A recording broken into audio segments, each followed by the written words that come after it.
Insurance में surrender value का मतलब उस राशि से है जो पॉलिसी की मैच्योरिटी डेट से पहले पॉलिसी सरेंडर करने पर इंश्योरेंस कंपनी की तरफ से पॉलिसी होल्डर को दी जाती है। अगर कोई पॉलिसी होल्डर पॉलिसी मैच्योर होने से पहले उसे सरेंडर करने का फैसला करता है तो उसे इनकम और सेविंग का हिस्सा दिया जाएगा। इंश्योरेंस पॉलिसी को सरेंडर करने से जुड़े नए दिशा निर्देश मंगलवार 1 अक्टूबर से लागू होने जा रहे हैं। ऐसा माना जा रहा है कि नए नियम से इंश्योरेंस का प्रीमियम बढ़ सकता है या फिर इंश्योरेंस एजेंटों को मिलने वाला कमीशन कम हो जाएगा। इस साल की शुरुआत में भारतीय इंश्योरेंस विनियामक और विकास प्राधिकरण यानी इरडा ने अपनी लाइफ इंश्योरेंस पॉलिसी से जल्द बाहर निकलने वाले पॉलिसी होल्डर को बेहतर रिटर्न देने के लिए सरेंडर वैल्यू से जुड़ी संशोधित दिशा निर्देश पेश किए थे।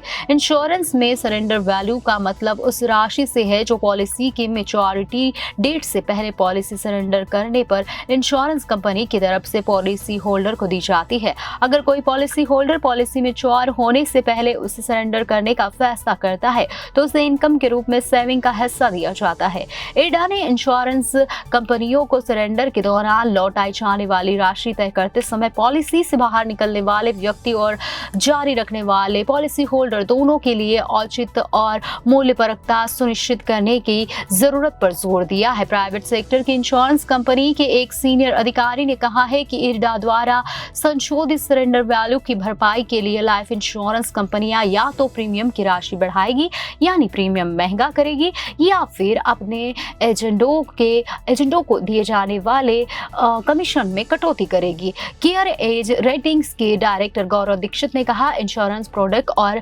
कमीशन स्ट्रक्चर में महत्वपूर्ण बदलाव देखने को मिल सकते हैं। इससे चालू वित्त वर्ष की दूसरी छमाही यानी 1 अक्टूबर 2024 से 31 मार्च 2025 तक में प्रीमियम में उतार चढ़ाव देखने को मिल सकता है।